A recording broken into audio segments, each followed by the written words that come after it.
윤석열 대통령 당선자가 요즘 무엇을 하고 있는가?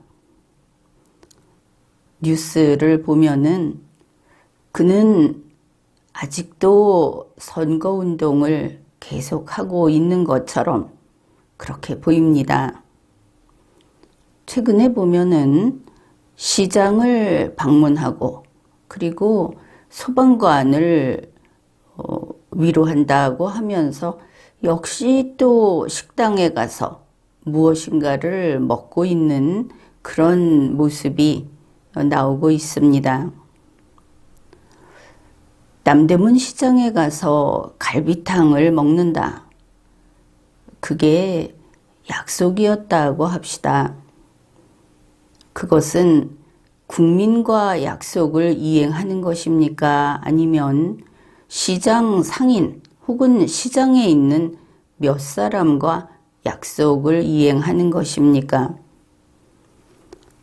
이것은 윤석열 당선자하고 같이 둘러 앉아서 갈비탕을 먹는 그들과의 약속을 이행한 것에 불과합니다. 이것을 바라보는 국민의 입장은 그저 또 윤석열 먹방 이렇게 보일 뿐입니다. 그러면은 무엇을 하면 좋을까? 당선자 신분으로 무엇을 하면 좋을까? 벌써 윤석열 당선자를 두고 새 대통령님이라고 부르는 사람들까지 나타나고 있습니다.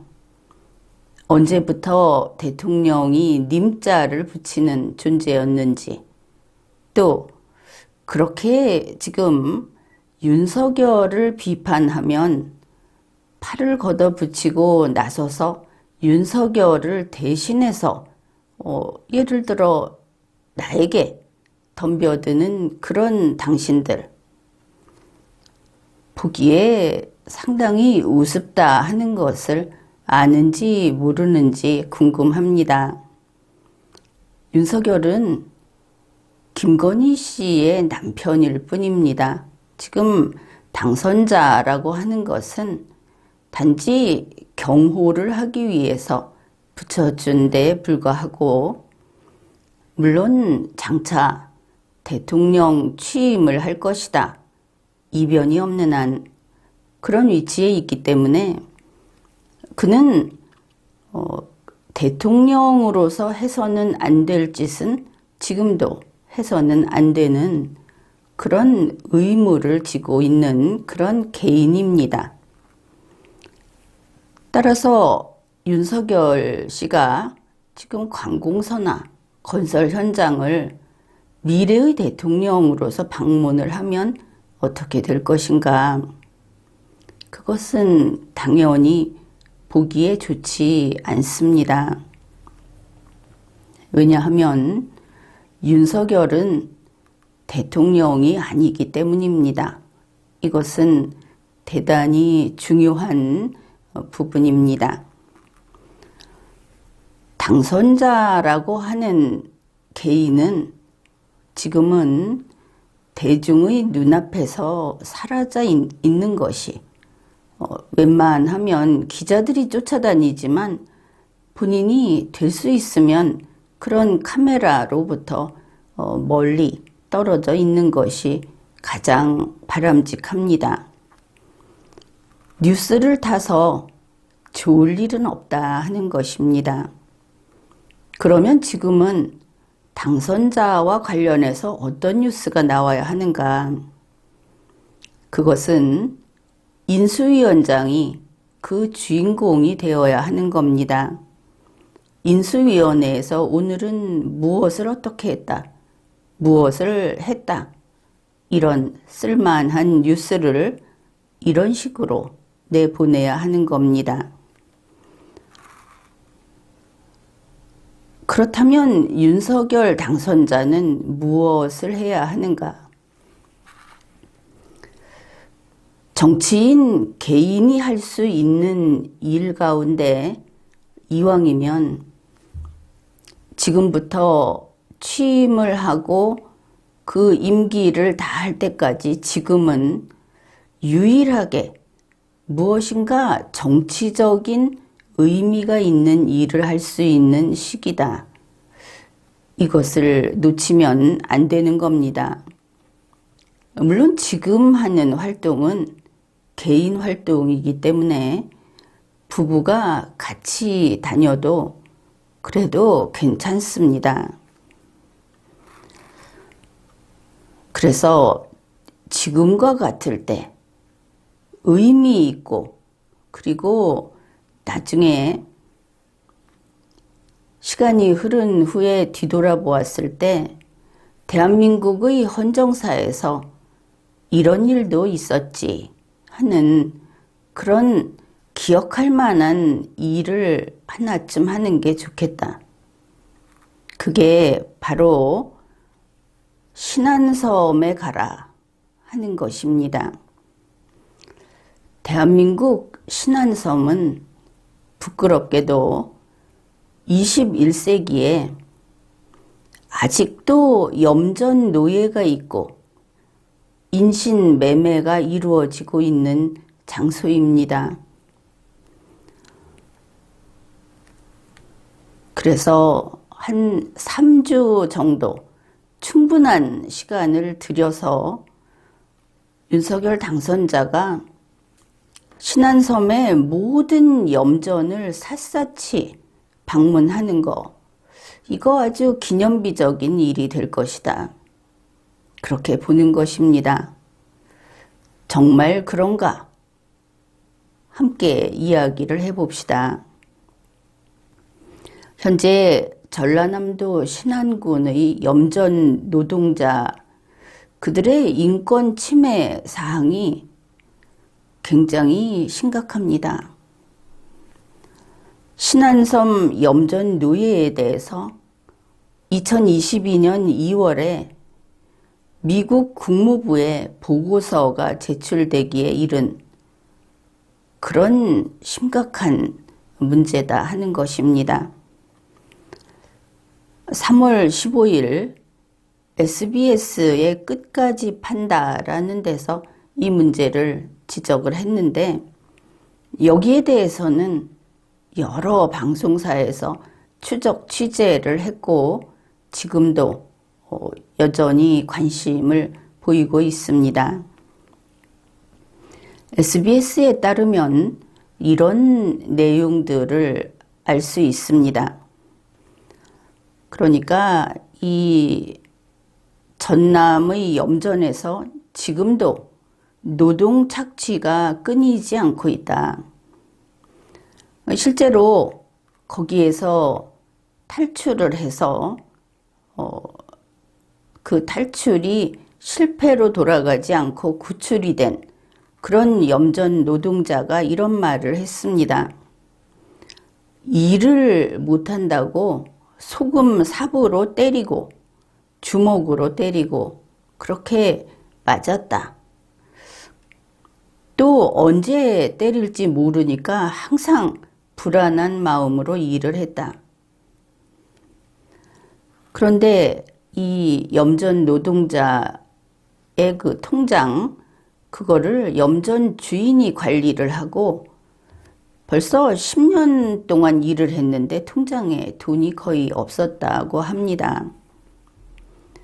그러니까 염전 소유자하고 염전 노동자의 관계가 보통 노동계약 이렇게 해서 대등한 계약관계로 이루어진 게 아니다 하는 이게 또 하나의 문제로, 근본적인 문제로 지적이 됩니다. 그러니까 이들이 심리적으로 예속이 된, 거기에 얽매여 있는 상태다. 그게 좀 특이한 부분이기는 합니다. 이 염전 노동자는 염전 주인하고 사실상 같은 곳에서 생활을 한다고 합니다. 그러면서 염전 주인을 아버지 어머니라고 부르고 있다는 것이죠. 실제로 부모 자식 관계라고 한다면 많은 것을 제대로 따질 수 없을 겁니다. 제대로 계산도 할 수 없을 겁니다. 그런 관계 설정을 해놓고 있다. 그러나 아버지 어머니라고 해서 이 사람들을 제대로 밥을 먹이고 제대로 그 급여를 주고 하는 게 아니라는 게 그게 바로 이제 노예관계로 넘어가게 되는 겁니다.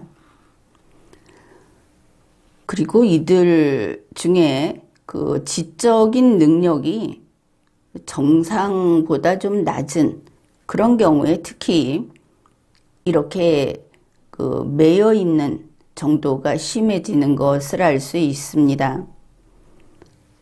그곳이 섬이라는 것을 우리가 알고 있듯이 섬은 외부하고 격리가 되어 있습니다.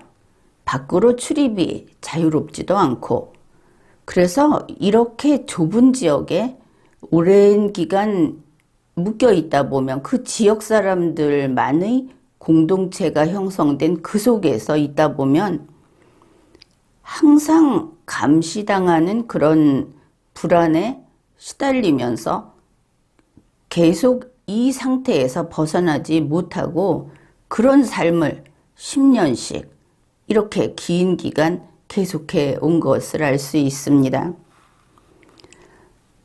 보도에 따르면 신안군의 그 지역 주민들의 인식 그 자체가 구조적인 문제로 자리 잡고 있는 것을 알 수 있습니다. 염전에서 이런 식으로 노동 착취가 반복되는데 주변에서 이것을 보고도 당연시 한다든지 또 이것을 방치한다든지 그렇게 하고 또 이들이 격리되어 있고 철저히 감시를 당하고 있고 하는 이 일하는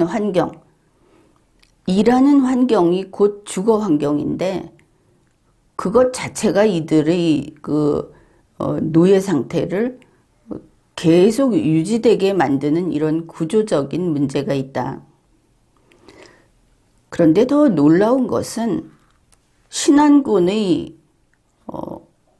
행정, 복지 등에 또 구조적인 문제가 있다는 겁니다.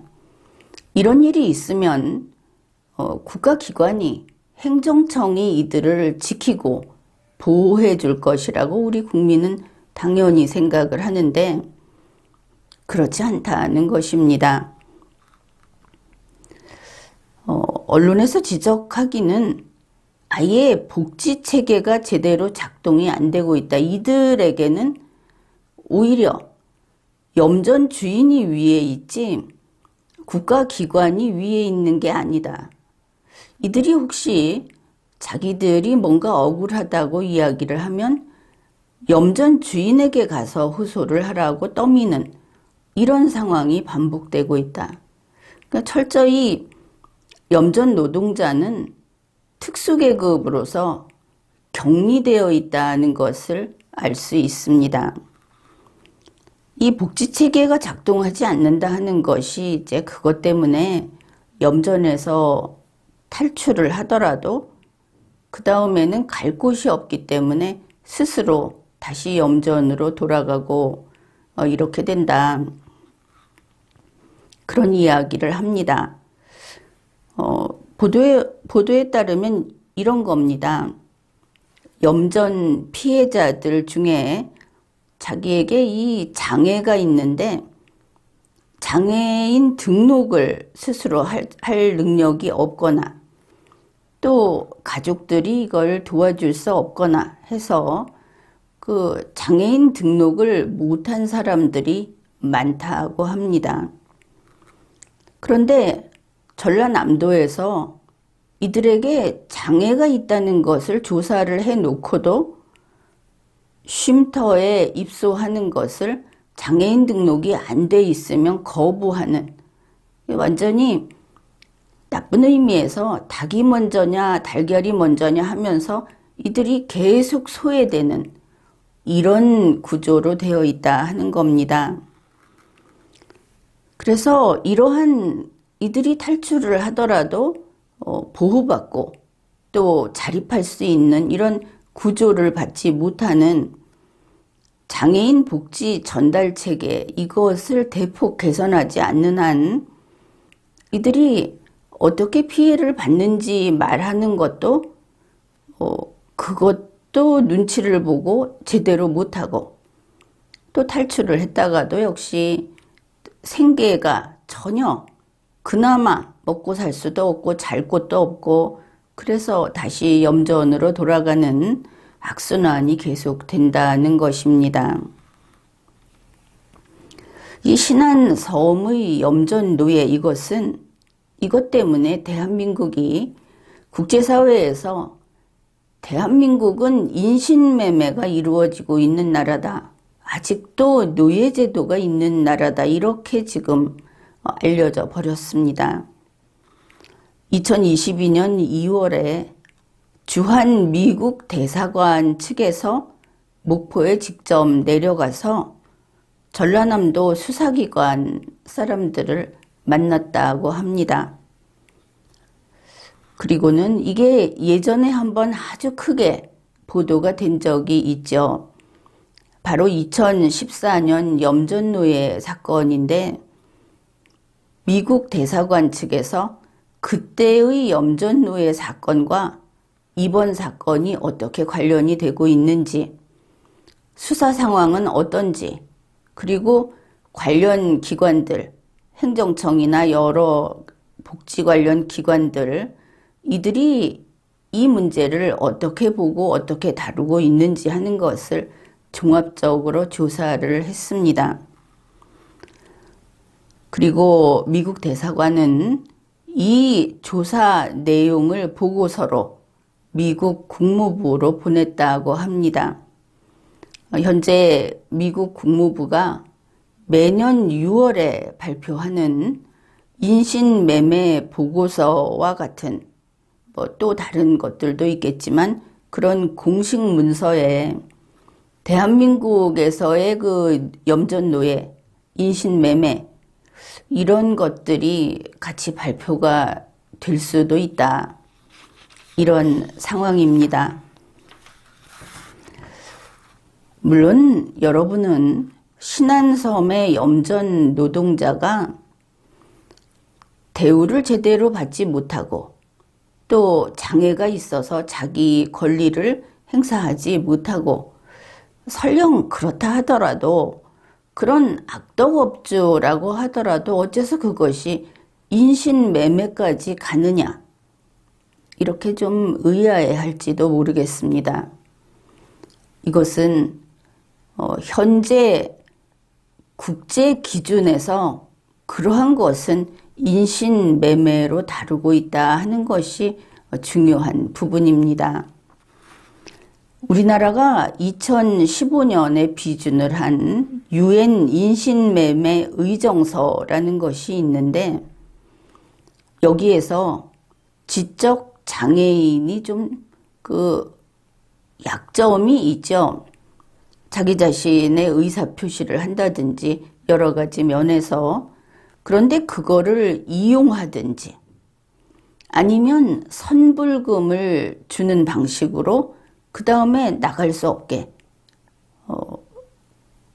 예속시키는 이것을 UN 인신매매 의정서에서는 인신매매의 형식으로 규정을 하고 있습니다. 이렇게 보면은 지적 장애인처럼 판단력이 좀 떨어지는 이런 사람들을 유인해서 염전에 취직을 하게 해주겠다 하고 보내는 소개업자들, 이들은 인신매매업자가 됩니다.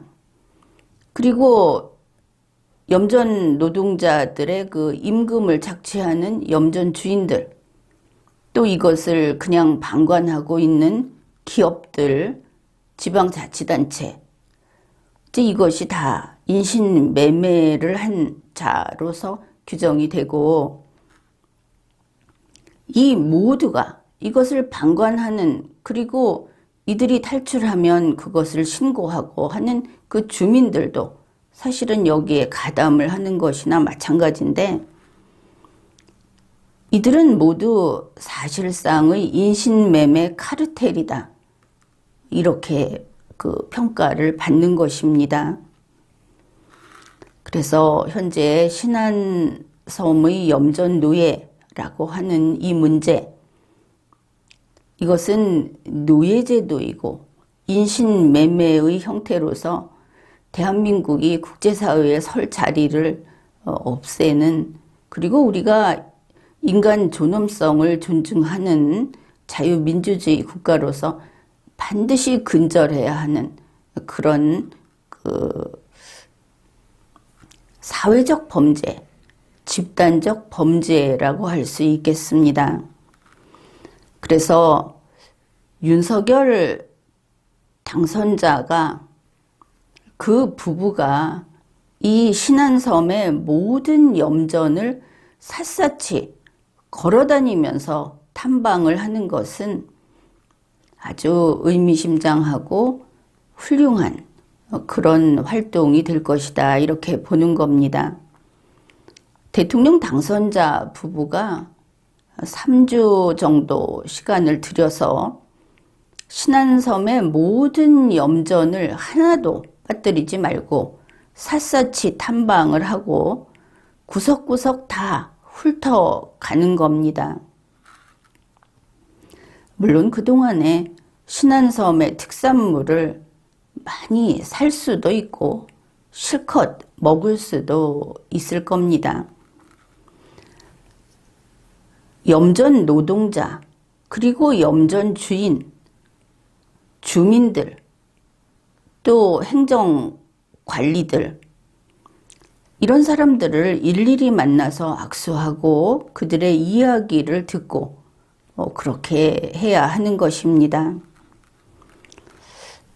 윤석열 씨 특유의 설득력을 발휘해 보는 것도 좋을 듯 합니다. 우리가 이래서야 되겠습니까? 이제 이런 일 끝냅시다.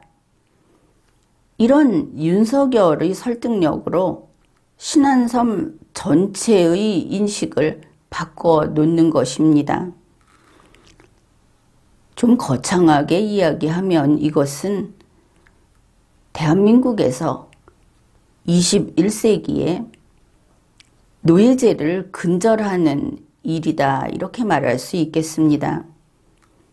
흑인 노예 해방에 버금가는 일이다. 그렇게까지 말할 것은 아니지만 21세기에 이런 지적을 받고 이런 현실이 세계에 알려지고 그런데도 고쳐지지 않고 하는 것은 흑인 노예 제도만큼 우리에게 부끄러운 인신 구속과 인권 침해가 존재한다 하는 뜻이기 때문에 이렇게 이야기를 해보았습니다. 미국 대사관에서는 어째서 이것을 직접 가서 조사 보고서를 국무부에 제출하기까지 했느냐 하니까 이렇게 말을 했습니다. 인권을 옹호하는 것은 국가가 무엇인지를 보여주는 방식이다. 인신매매와 강제노동은 근절시켜야 한다. 여기에 대해서 한국 정부와 협력할 생각이다.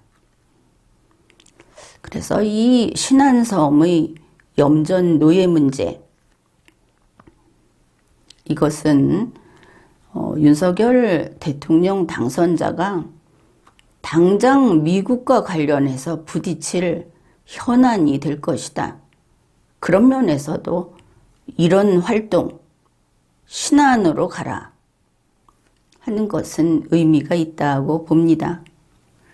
지금까지 리걸마인드 연구소였습니다.